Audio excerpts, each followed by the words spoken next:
తెలుగు ప్రశ్నలు నమస్తే. ఈరోజు మనతో పాటు సుధీర్ బాబు గారు ఉన్నారు. సుధీర్ బాబు గారి లేటెస్ట్ సినిమా మా నాన్న సూపర్ హీరో 11 రిలీజ్ అవుతుంది. రిలీజ్ సందర్భంగా సుధీర్ బాబుతో ఇంటర్వ్యూ చేద్దాం. సార్ నమస్తే అండి. నమస్తే. ఎలా ఉన్నారు సార్? వెరీ గుడ్, బాగున్నాను. మీరు ఎలా ఉన్నారు? సూపర్ అండి. ఫీల్ ఎంజాయ్ చేస్తున్నారా? ట్రైలర్కి టీజర్కి మంచి రెస్పాన్స్ వచ్చింది. అవును, యా, డెఫినెట్గా. అంటే సినిమా నుంచి వచ్చే ఫస్ట్ ఇది కదా, సో మంచి అప్రిసియేషన్ వచ్చినప్పుడు మంచి పాజిటివ్గా ఉన్నాం మేము అందరం, టీం అందరం కూడా. నెక్స్ట్ రేపు ట్రైలర్ కూడా వస్తుంది, సో ఐఎమ్ షూర్ అది కూడా బాగా నచ్చుతుంది జనాలకి. ఓకే, మా నాన్న సూపర్ హీరో. ప్రతి ఒక్కరి లైఫ్లో వాళ్ళ నాన్న సూపర్ హీరో. రియల్ లైఫ్లో ప్రతి ఒక్కరు కనెక్టివిటీ కరెక్ట్గా నాన్న అమ్మ, ఈ రెండు ఎమోషన్స్ ఎప్పుడు వర్కౌట్ అవుతుంటాయి. ఈ సినిమా ఈ స్క్రిప్ట్ విన్నప్పుడు మీకు బాగా లాక్ అయింది ఆ రిలేషన్, ఆ మూమెంట్ అయినా, లేకపోతే కరెంట్గా ఏమైనా ఉందా subject? End of the day it's final. Main theme అయితే అదేనండి, father son emotion. Main theme అయితే అది. బట్ హౌ అంటే ఇప్పుడు ఏంటంటే జనరల్గా మీరు టీజర్ చూస్తే అర్థమై ఉంటుంది, ఇద్దరు తండ్రులు ఒక అబ్బాయి ఒక రోడ్. అదే అదే అదే సో అది ఎలా ఇంటర్లేజ్ అయింది, పెంచిన తండ్రి కన్న తండ్రి, సో వీళ్ళందరి మధ్యలో ఎలాగా ఉంది అంటే, ఒక తండ్రి ఏమో కొడుకు అంటే పెద్దగా ఇష్టం లేని వ్యక్తి, కాకపోతే ఉంది కానీ ప్రేమగా అంత ఇష్టం ఏమి ఉండదు. అతనితో పాటు ట్రావెల్ అవుతూ ఉంటాడు. కొడుకు వచ్చే దగ్గరికి ఏమో కొడుకు ఆ తండ్రిని బాగా చూసుకోవాలి, అసలు చిన్న దెబ్బ తగిలినా సరే తట్టుకోలేడు, అల్లాడిపోతూ ఉంటాడు, ఆ టైప్ ఆఫ్ కొడుకు. ఇంకో సైడ్ కన్న తండ్రి ఏమో కొడుకు అంటే ప్రాణం, ప్రేమ, కాకపోతే కొడుకుతో పాటు ఉన్నాడు. సో అట్లాంటి ఒక క్యారెక్టర్స్తో ఇంటర్లేజ్ అయింది అనమాట ఇది. ఓకే, మెయిన్ థీమ్ అంటే ఇప్పుడు జనరల్గా ఏంటంటే ఫాదర్ ఏమో చాలా బాగా కష్టపడి పిల్లలకి ఏం కష్టం రాకుండా చూసుకోవాలని అంత కష్టపడుతూ ఉంటారు. పిల్లలు పెద్ద అయిన తర్వాత ఏమో ఫాదర్ అంత కష్టపడ్డాడు, ఆయన ఇప్పుడు మాత్రం అసలు ఏం కష్టపెట్టకూడదు, ఆయనకి ఏం ప్రాబ్లం వచ్చినా నేను ఉండాలి, ఏం చేసినా సరే ఆయన దగ్గర నేను చూసుకోవచ్చు, అది థీమ్ మెయిన్గా. సో ఫాదర్ ఎలా ఆలోచిస్తారో పిల్లలు కూడా అలాగే ఆలోచిస్తూ ఉంటారు. సో అలాంటి ఒక పరిస్థితుల్లో ఇందాక మీరు చెప్తున్నట్టుగా ఇప్పుడు ఆ ఫాదర్కి ఒక చిన్న ప్రాబ్లం ఉంటే ఆ కొడుకు తీర్చాలి, కాకపోతే ఆ ప్రాబ్లం మధ్యలో అడ్డుగా ఉండేది కన్న తండ్రి. సో అట్లాంటి ఒక సిచ్యువేషన్స్ ఉంటాయి. Okay okay okay. ఇంకా ఈ క్యారెక్టర్స్ విషయానికి వస్తే మెయిన్ రోల్స్ సన్గా మీరు ఉన్నారు, ఫాదర్గా ఇద్దరు క్యారెక్టర్స్ తీసుకున్నారు. ఒకటి సాయి చందే గారు ప్లస్ సాయి చందే గారు. ఈ క్యారెక్టరైజేషన్ కాస్టింగ్ విషయంలో ఎవరిది డెసిషన్? మీదే, డైరెక్టర్ గారిదా, మీదే, లేకపోతే ఎవరిది? ఎందుకంటే సాయి షిండే గారిని అలా ప్రొజెక్ట్ చేయడం ఇప్పటివరకు చూడలేదు మనం. అవును, అంటే ఇది అంటే డైరెక్టర్. సాయి చందే గారు అంటే ఫాదర్గా చేశారు, మన రోల్స్ మనం చూసాం, ఫిదా అట్లే చేశారు. అవును. బట్ సాయి షిండే గారు అంటే అది ఒక ఫ్రెష్నెస్. అంటే ఫస్ట్లీ మీరు అడిగినట్టుగా నేను కూడా అంత కన్విన్సింగ్గా లేదు అని చెప్పి అన్నాను. ఇప్పుడు నేను వెళ్ళి సాయి షిండే గారిని ప్రేమతో అంత దగ్గరగా చూసుకోవడం, జాగ్రత్తగా చూసుకోవడం అనేది ఉంటుంది సినిమాలో. సో నాకు అది సింక్ అవ్వట్లేదు, అది నువ్వు షోరా అని చెప్పి అడిగాను. బట్ నేను అతని ట్రస్ట్ మీదే వెళ్ళాను. అభిలాష్, ఎందుకంటే అభిలాష్ ఆల్రెడీ షిండే గారితో ఒక లూజర్ సిరీస్లో చేశారు. దానిలో కూడా రెగ్యులర్ క్యారెక్టర్ కాకుండా డిఫరెంట్ క్యారెక్టరే చేశారు అతను, రెగ్యులర్ మనం సినిమాలో చూసేదానికన్నా కూడా. కానీ ఇప్పుడు ఫైనల్గా సినిమా వచ్చిన తర్వాత చూస్తే అసలు ఎంత యాప్ట్గా సెట్ అయ్యారు అనేది మీరు బిలీవ్ కూడా చేయరు. ఓకే, స్క్రిప్ట్లో నేను చదివినప్పుడు ఐ వాజ్ ఎక్స్పెక్టింగ్ పలానా వేరే క్యారెక్టర్, సాయి చంద్ర గారి క్యారెక్టర్ బాగా వెళ్తుందని.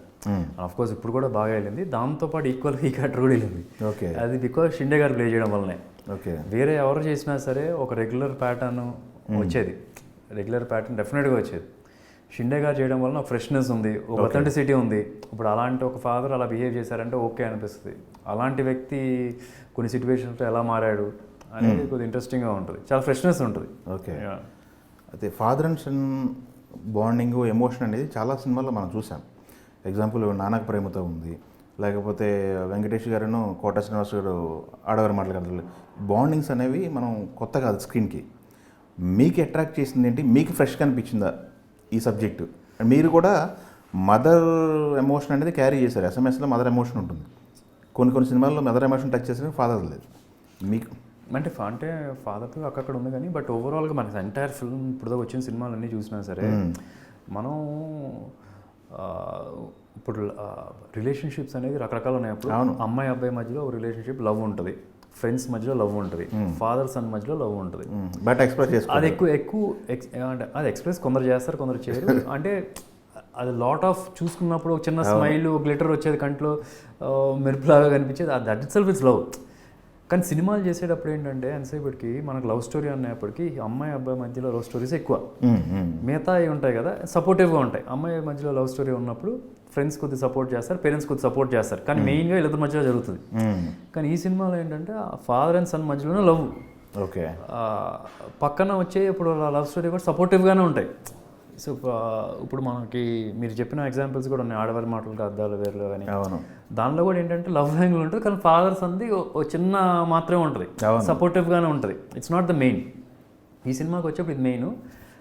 అండ్ ఇప్పుడు రీసెంట్గా మీరు చెప్పిన సినిమాల్లో నానక ప్రేమతో కానీ, ఎస్పెషలీ యానిమల్ చూసారు కదా, యానిమల్ ఉంది కదా, యానిమల్కి ఇది ఆపోజిట్. అంటే ఒక సేమ్ ప్రేమ, ఒక ఫాదర్ మీద ఉన్న ప్రేమని అది ఒక ఇంటెన్స్గా అలా చూపిస్తే ఎలా ఉంటుంది, ఓకే, ఇది ఒక రియల్ లైఫ్కి దగ్గరలో ఉన్న క్యారెక్టర్స్ చూపిస్తే ఎలా ఉంటుంది. ఆ సినిమా కూడా బాగుంది డెఫినెట్గా, దానిలో కంప్లీట్ అంత జనాలకు నచ్చింది. And they like this version also. Okay, it's like quite opposite and it be equally interesting. Okay, but not like వెళ్ళి గన్నులు పట్టుకొని చంపేసేది అంతా అట్లా ఉండదు. ఒక రియల్ లైఫ్లో ఐ మీన్ కుర్రోళ్ళు ఎలా బిహేవ్ చేస్తారు అలా ఉంటుంది. గత సినిమా చూసుకున్నట్టయితే పక్కా యాక్షన్, హరోం హొరా. ఈ సినిమాకి నెక్స్ట్ జోనర్ మార్చేస్తారు. Next cinema on and of అవుతుంది. మీకు యాక్షన్ సినిమాలు ఎక్కువ ఇష్టం అని చెప్పేసి చెప్పారు లాస్ట్ టైం. ఏంటి ఈ సినిమాకి వేరియేషన్ ఏం చూపిద్దాం అనుకుంటున్నారు, ఎలా రీచ్ అవుద్ది అనుకుంటున్నారు మీరు, రీచ్ జనాల్లోకి, ఆడియన్స్లోకి? ఫస్ట్ అండ్ ఫార్మోస్ట్ నేను ఏదో ప్రతి ఒక్కసారి బ్రేక్ చేయాలి, ఒకసారి యాక్షన్ చేయాలి, ఒకసారి ఇది ఎమోషన్ చేయాలి, అట్లా అయితే ఏమనుకోలేదు. ఫ్లోలో వచ్చింది. ఫ్లోలో నాకు కథ నచ్చితే చేయడమే. అంటే ఇట్స్ ఒకటి ఐ ఫీల్ మేజర్గా నేను ఏ క్యారెక్టర్కైనా సెట్ అవ్వగలను ఒక నమ్మకం ఉంది. సో అదొక నమ్మకం ఉంది. ప్లస్ నాకు యాక్షన్, మీరు చెప్పినట్టు యాక్షన్ సినిమాలు చేయాలని ఇంట్రెస్ట్ ఉంది. ఇన్ఫ్యాక్ట్ నాకు అభిలాష్ వచ్చి కథ చెప్తున్నప్పుడు కూడా యాక్షన్ సినిమాలు చేద్దాం, ఇది వద్దులే అని చెప్పి నా కథ నరేట్ చేయక బిఫోర్, కథ నరేట్ చేసిన తర్వాత ఐ ఫెల్ట్ ఇది చేయాలి అని. అంటే మనకి ఎట్లా ఉంటుందంటే ఇప్పుడు జనరల్గా ఒక కథ మన దగ్గరికి వచ్చి అది ఇది బాగాలేదు అని చెప్పినప్పుడు వేరే వాళ్ళు చేస్తే కొన్నిసార్లు ఆడినప్పుడు మనం ఓకే కరెక్ట్ అనుకుంటారు. కానీ నాకు ఇది తెలిసి నేను చేయకపోతే వేరే వాళ్ళు చేశారంటే హిట్ అవుద్ది, ఎలాగైనా సరే హిట్ అవుద్ది, కథ బాగుంది. ఓకే, సో ఆ గిల్ట్ వద్దు మనకి ఫైనల్గా అని చెప్పి చేయడమే. అండ్ మనకి ఓవరాల్గా చూసుకున్న 20 years నుంచి యాక్షన్ సినిమాలు బాగా చేస్తాయి, ఈ షార్ట్ ఫిల్మ్ చేయవు అన్న టైప్లో ఫస్ట్ నుంచి ఉంది. నిజంగా ఆ లెక్కన అయితే కానీ ఈ పార్టీకి అసలు ఇట్లాంటి సినిమాలు రాకూడదు. But every now and then ఒక మంచి సినిమా, కంటెంట్ ఉన్న సినిమా ఉంటే జనాలు చూస్తున్నారు. ఇది ఆ కంటెంట్ ఉన్న సినిమా. ప్లస్ ఈ రోజుల్లో ఏంటంటే ఇప్పుడు దసరాకు రిలీజ్ అవుతుంది October 11th. ఇప్పుడు ఫ్యామిలీ అందరు కలిసి థియేటర్కి వెళ్ళే సినిమా ఏది ఉంది చెప్పండి అసలు. అవును, ఈ మధ్యకాలంలో ఎక్కడైనా ఉందా? ఈవెన్ టీవీలో కూడా లేదు, ఓటీటీ కూడా లేదు. ఇదేంటంటే పక్కాగా వెళ్ళి ఎంజాయ్ చేస్తారు అట్ ద సేమ్ టైం. ఆ kind of a film. Family father మదర్తో వెళ్ళొచ్చు, సిస్టర్స్తో వెళ్ళొచ్చు, బ్రదర్స్తో వెళ్ళొచ్చు, అంకుల్స్తో వెళ్ళొచ్చు, ఆంటీస్తో వెళ్ళొచ్చు, అట్ ద సేమ్ టైం పిల్లలతో కూడా వెళ్ళొచ్చు. సో ఆ టైప్ ఆఫ్ ఫిల్మ్ అందరూ ఎంజాయ్ చేసే సినిమా. ఎమోషన్ కామన్ కదా, father and son. At the same time ఏదో మిమ్మల్ని ఏడిపించేసి పిండేసి మెలో డ్రామా చూపించేది ఉండదు. You will still love it. Journey మీరు క్యారెక్టర్స్తో ట్రావెల్ అవుతూ ఉంటారు, ఒక చిన్న స్మైల్తోనే చూస్తారు సినిమా. అక్కడక్కడ కొద్దిగా మీరు కొద్దిగా ఎమోషనల్గా టచ్ అవుతుంది. ఓకే, అయితే మీరు ఇందాక ఒక మాట అన్నారు, ఇప్పుడు నా దగ్గరకు వచ్చిన కథలు నేను చేయకుండా బయటికి వెళ్ళి హిట్ అయితే, లేకపోతే బయటికి వెళ్ళి ఆడకపోతే ఇబ్బందులు, అట్లాంటి సినిమాలు ఉన్నాయా మీ దగ్గరకు వచ్చి కథలు రిజెక్ట్ చేసిన సినిమాలు బయటికి వెళ్ళి హిట్ అయినాయి? అసలు లేదు సార్, లేదు. నేను సుత్తేసుకుందామని కాదు, మీరే పట్టేసుకుంటారు మొత్తం. పట్టేసుకుందాం అంటే మేబీ ఐఎమ్ జస్ట్, అంటే జనరల్గా ఎలా ఉంటుంది అంటే 100 కథలు వచ్చినాయి అంటే దానిలో 90 బాగోవు. సో దానిలో నా జడ్జ్మెంట్ ఏముంటుంది కొన్నిసార్లు, బికాస్ మోర్ ప్రాబిలిటీ ఆఫ్ కథలు బాగానే వస్తాయి, ఎక్కడో 10 మాత్రమే బాగున్నాయి వస్తాయి. Okay, so and at the same time ఒకవేళ మంచి కథ వచ్చి నేను రిజెక్ట్ చేసి అది వేరే సినిమా హిట్ అయినా సార్, అది మేబీ అక్కడ కాబట్టి హిట్ అవుతుంది అనుకోవాలి అంతే. అంటే ఇప్పుడు జనరల్గా ఏంటంటే ఈ టైప్ ఆఫ్ క్వశ్చన్ అందరూ అడుగుతారు, మీకు వచ్చి వేరే ఆ సినిమా ఆడింది అంటే ఇప్పుడు సింపతి కార్డ్ అనమాట ఆడియన్స్కి. ఇది చేసి ఉంటే పెద్ద హీరో లేకపోతే లేదు అంటే అట్లా ఏం లేదు సార్. ఇప్పుడు ఆర్య అనే సినిమా ఉంది, ప్రభాస్కి చెప్పాలనుకున్నారు, ప్రభాస్కి నచ్చలేదు, బన్నీ చేశారు. ఇప్పుడు ఇద్దరు ఏ లెవెల్లో ఉన్నారు. అవును. So it's doesn't matter who does, ఎవరు చేస్తారు ఎవరు చేయరు అని. ఇప్పుడు ఆనందం అనే ఫిల్మ్లో, ఫిల్మ్కి శ్రీ వైట్ల గారు ఫస్ట్ నేను కాలేజ్లో ఉన్నప్పుడు పిలిచి చేద్దామన్నారు. ఇప్పుడు నేను చేద్దామని సార్ అని చెప్పన్నాం. మనకు అసలు యాక్టింగ్ అంటే కూడా ఇంట్రెస్ట్ లేదు. అప్పుడు ఉన్నట్టుండి వేరే ఏదో సమ్ సెట్ అవ్వలేదు, అప్పుడు వేరే చేశారు. ఇప్పుడు మాకు కెరియర్ ఉంది కదా. అవును. So it's I can't even say పలానా వలన అదే. I don't think that is the right theory. Okay. ఆడియన్స్కి ఒక సింపతి కార్డ్ వస్తుంది అక్కడ. అయ్యో భలే భలే ప్రాజెక్ట్ మిస్ అయిపోయాడే, అయ్యో అందుకనే కెరీర్ ఉంది. సో అది కరెక్ట్ కాదని నా ఫీలింగ్. ఓకే. అయితే ఇప్పుడు మీ రియల్ లైఫ్లో మీ ఫాదరు మీరు, మీ బాండింగ్ ఎలా ఉంటుంది? ఎక్స్ప్రెసివ్ అనే ఇద్దరు? లేదు అస్సలు ఎక్స్ప్రెసివ్ కదా. ఇలా ఇలా చూసిన వెంటనే ఇలా చూసుకున్నామంటే ఒక చిన్న నవ్వు వచ్చిందంటే అది తెలుసు, అంతే అంతే. దానికన్నా ఎక్కువగా ఎక్స్ప్రెసివ్ అయితే కాదు. మన ప్రెస్ మీట్లో కూడా మా టీం అందరు కలిసి ఇలా ఫోన్ చేసి ఐ లవ్ యూ చెప్పాలంటే ఐ లవ్ యూ చెప్పడానికి అబ్బా నేను 100 సార్లు ఆలోచించాను, మా నాన్నగారిని ఇబ్బంది పెట్టడం ఏమో అని. బట్ ఐ లైక్ ఇట్ అలా చెప్పడం. At the same time hug చేసుకునేది ఇవి కూడా చాలా తక్కువ అంటే అసలు లేదు, జీరో. అసలు ఎప్పుడు నాన్నగారిని వెళ్ళి ఫిజికల్గా ఎక్స్ప్రెస్ చేయడం అనేది ఎప్పుడూ లేదు. ఆ జనరేషన్ అంతే. ఇప్పుడు మీ జనరేషన్లో మీరు ఫాదర్గా మీ పిల్లలు నా ఊళ్ళోనే కూర్చుంటారు. నేను నా ఊళ్ళో కూర్చోబెట్టుకుంటా. నాకు ఎదురు కనిపించారంటే హక్ చేస్తాం, కొంచెంసేపు తీసుకెళ్తా. నాకు బేసికలీ బికాజ్ నేను అప్పుడప్పుడు అనిపిస్తుండే మా నాన్నగారిని ఎప్పుడు నేను హక్ చేసుకోలేదు అనిపిస్తూ ఉండేది. ఎప్పుడు అనిపించినా సరే వెళ్ళి చేయను. ఓకే. సో పిల్లల దగ్గర అది లేకుండా చేద్దామని. Okay. More expressive, more freedom ఉంటుంది. ఓకే. ఇంకొకటి, ఈ సినిమా టీజర్ వచ్చిన తర్వాత మహేష్ గారి రెస్పాన్స్ ఏంటి? మహేష్ గారు చూసారా? ఎందుకంటే తను కూడా బాండింగ్ ఎక్కువ ఉంది కదా ఫాదర్తో. అవును. ఈ సెడ్ సమ్ లుకింగ్ అంటే జనరల్గా నేను టీజర్ ఏదైనా పంపించినా ఎగ్జాక్ట్గా ఏం చెప్పారు చూద్దాం అంటే it was very, I felt like it was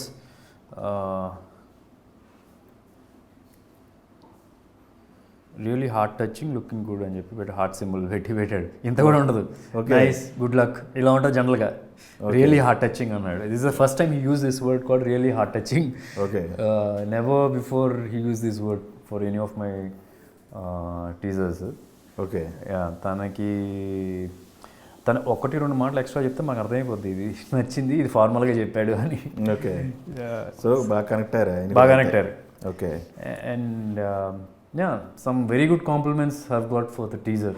మన సుకుమార్ గారు కూడా పంపిస్తే, అండ్ ఒక స్క్రీన్ షాట్ని, ఐ మీన్ టీజర్లో ఒక ఫ్రేమ్ని స్క్రీన్ షాట్ తీసి పంపించి ఈ ఎక్స్ప్రెషన్ ఎంత సెటిల్గా ఉందో అంత ఎక్స్ప్రెసివ్గా ఉందని చెప్పి నాకు పంపించారనమాట. మంచి కాంప్లిమెంట్స్ వస్తున్నాయి. ఇండస్ట్రీ నుంచి కూడా. అండ్ నేను కపుల్ ఆఫ్ ఎడిట్ చూసిన వాళ్ళు, ఎడిట్ చేసిన వాళ్ళు, అంటే ఎడిట్కి అభిలాష్తో పాటు సపోర్ట్ ఉన్నారు. కొందరు ప్రసాద్ నెమ్మకాయలు ఆయన జీలో కూడా ఉంటారు. ఇట్స్ లైక్ మెంటర్ నాకు అను అభిలాష్ ఇద్దరికి. ఓకే. ఆయన అంటే ఒక ఫ్రేమ్ లేదు సుదీత్ పెట్టు అని చెప్పి చెప్తున్నారు. That's a big compliment for me. Okay. Yeah, very good compliments వస్తున్నాయి. రేపు రిలీజ్ అయిన తర్వాత అదే కంటిన్యూ అయితే బాగుంటుంది. Yes sir. ఒక ఆర్టిస్ట్గా పర్ఫార్మెన్స్ ఓరియంటెడ్ సినిమాలకి ఎక్కువ స్కోప్ ఎత్తుక్కుంటారు ఆర్టిస్టులు. యాక్షన్ మూవీస్ అంటే డాన్స్లు, ఫైట్లు, సాంగ్స్ అన్నీ నడిచిపోతుంటాయి. బట్ పర్ఫార్మెన్స్ విషయానికి వచ్చేసరికి మీరు ఏది టఫ్ ఫీల్ అవుతుంటారు? మీ జోనర్ టఫ్ ఫీల్ అవుతుంటారు? ఒక కామెడీ జోనరా, లేకపోతే ఒక సెంటిమెంటా, ఫైట్లు అంటే మీరు ఆఫ్కోర్స్ దాని గురించి అడగక్కర్లేదు. ఇంకా డాన్స్లు అంటే ప్రూవ్డ్. అంటే నాకు పర్టికులర్గా పలానా అంటూ ఏం లేదండి. ఎవ్రీ క్యారెక్టర్ భయం వస్తుంది. ఫ్రాంక్గా చెప్పాలంటే ఇలా ఒక కథ చెప్పిన వెంటనే ఫస్ట్ డే నేను ఈ సినిమాలో బాగా ఓపెన్ అయ్యాను అనే సినిమా చెప్పాలంటే ఏం చెప్తారు? 100% ఓపెన్ అయ్యాను యాజ్ ఏ నటుడుగా. నా ఫస్ట్ సినిమా నుంచి ఓపెన్ అయ్యాను అనుకుంటున్నా నేను. అంటే for me I don't think that is right. నటుడుగా నా ఫస్ట్ సినిమా నుంచి I felt I was open. Okay. ఫుల్గా ట్రైన్ అయ్యి వచ్చాను. కాకపోతే నాకు understanding the director is important. ఒక డైరెక్టర్ని పర్స్పెక్టివ్లో పెట్టుకొని చేయాలి. ఇప్పుడు ఇదే సినిమా ఒకవేళ కృష్ణం కలిపింది ఇద్దరిని డైరెక్టర్ చేశాడు అనుకోండి, అది ఒక రకంగా ఉంటుంది. అంటే అది అది కొద్ది మెలో డ్రామాగా ఆయనకి తగ్గట్టుగా ఆ క్యారెక్టర్ తగ్గట్టుగా చేయాలి. డైరెక్టర్ని బట్టి ఉంటుంది. ఇదే ఇప్పుడు బోయపాటి సీన్ లాంటి ఎమోషనల్ సీన్ చేస్తున్నారంటే ఇప్పుడు ఎమోషనల్ పడుతున్నప్పుడు జస్ట్ కూర్చొని బాధపడటం కాదు, అది వెక్కి వెక్కి ఆడటం, కాళ్ళు పట్టుకొని ఏం చేయొద్దంటాం, ఆ టైప్లో ఉంటుంది. బేస్డ్ ఆన్ ద డైరెక్టర్ని అర్థం చేసుకోవడం ఇంపార్టెంట్. ఓకే. సో అన్ని రకాలు కరెక్టే. మళ్ళీ ఇప్పుడు మనం క్యారెక్టర్ని మనం ఒక 100 రకాలుగా పర్ఫామ్ చేసాము అనుకుంటే ఆ 100 రకాలు కరెక్ట్ అవుతాయి. We just have to choose ఏది డైరెక్టర్కి సెట్ అవుద్ది ఇది. అవును. సో 90% ఆఫ్ ద టైం కొద్దిగా మన సైడ్ నుంచి ఆ క్యారెక్టర్కి ఇచ్చిన end of the day director ఏం చూస్తున్నాడో అర్థం చేసుకోగలిగితేనే కనెక్ట్ అవుతారు. ఓకే. ఓవరాల్గా. Okay, super. ప్రియదర్శి గారి రెస్పాన్స్ ఏంటి? ప్రియాకు నా చూసిందైతే షీ ఫీల్స్ వెరీ పాజిటివ్, చాలా బాగా నచ్చింది. ఓకే. ఏమో పొద్దున్న కూడా వచ్చేటప్పుడు పెద్ద హిట్ అవుద్దన్న ఫీలింగ్ వస్తుంది నాకు అని చెప్పి చెప్పింది. ఓకే. She likes it. అంటే ఇప్పుడు నేను ఎంత చెప్పినా సరే నా మీద చెప్పుకున్నట్టుగా ఉంటుంది. Okay. But she likes it. చిన్న చిన్న నువాన్సెస్ కూడా పెడుతున్నప్పుడు దాన్ని షీ పర్టికులర్గా పట్టుకొని చెప్తూ ఉంటుంది. Yes sir. ఓకే అండి. ఇవి మనకి ప్రస్తుతానికి మీరు అన్నది ఇందాక ఈ మధ్య కాలంలో ఫ్యామిలీ అంతా కూర్చొని వచ్చే సినిమాలు తక్కువగా ఉన్నాయన్నారు. ఇప్పుడు ప్రజెంట్ ఇప్పుడు దేవరా ఆడుతుంది.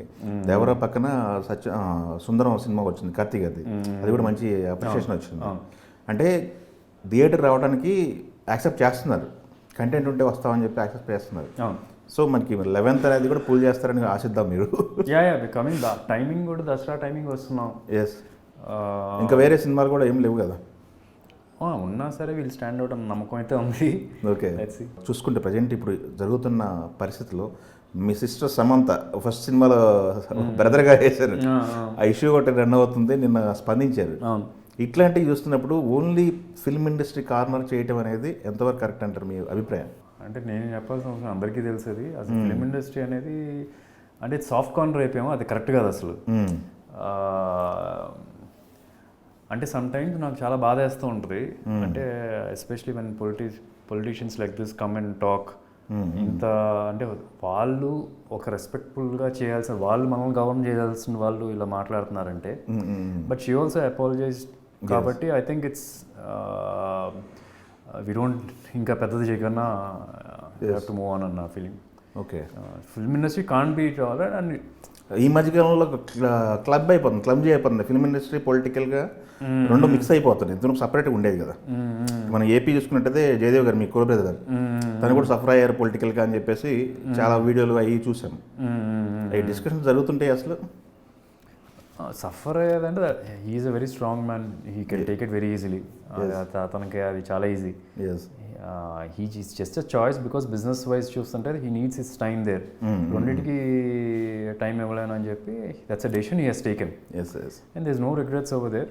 And he'll come back some other time and then again when he can dedicate some time for the people he'll come and is a very honest man and very strong man. ఎవరో ఏదో అన్నారని భయపడిపోయి పక్కకి లేదైతే ఛాన్సే లేదు.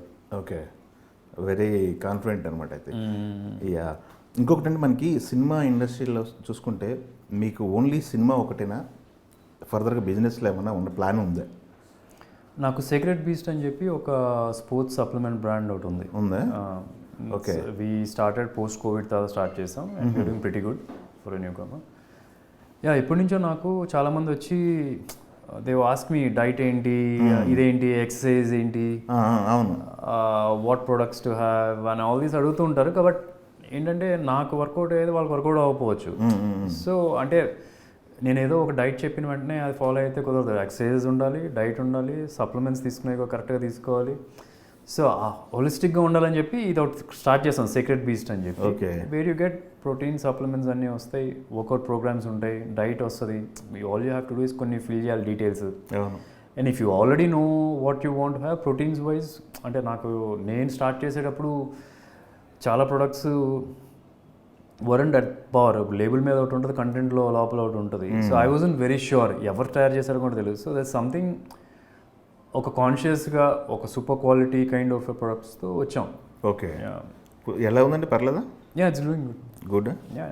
Okay. మొన్న ర్యాండమ్గా ఒక అన్ని బ్రాండ్స్ తీసుకొని టెస్ట్ చేశారు చాలా మంది. కేమ్ అవుట్ రియల్లీ బెస్ట్ ఇండియాలో యాక్చువల్లీ చెప్పాలంటే. ఇండస్ట్రీలో ఫ్రెండ్స్ అంటే ఎవరు చెప్తారు సార్? అందరూ ఫ్రెండ్సే, ఎవరు ఫ్రెండ్స్ కదా. అవసరాన్ని బట్టే. అంటే మా ఫ్యామిలీ అవును, big family కదా, yes, big family కదా. It's more of family. Yes. అందరు ఫ్రెండ్స్ అండి, రానా, నాని, ఓకే. అందరూ తెలుసు, ప్రభాస్, ఎస్ ఎస్. అందరూ తెలుసు. And any day I can just call and I can go sit with them and talk. Okay. అందరితో ఆ ర్యాప్ అయితే ఉంది. మా నాన్న సూపర్ హీరో తర్వాత ప్రాజెక్టులు. జటాధార అని ఒకటి ఉంది. అవును, అది బయటకు వచ్చినట్టుంది పోస్ట్. యా, అది బాలీవుడ్ ప్రొడక్షన్స్. అది స్టార్టింగ్ నుంచే పాన్ ఇండియాలో ప్లాన్ చేస్తున్నాం. Oh great. It's a huge film నా కెరియర్లో.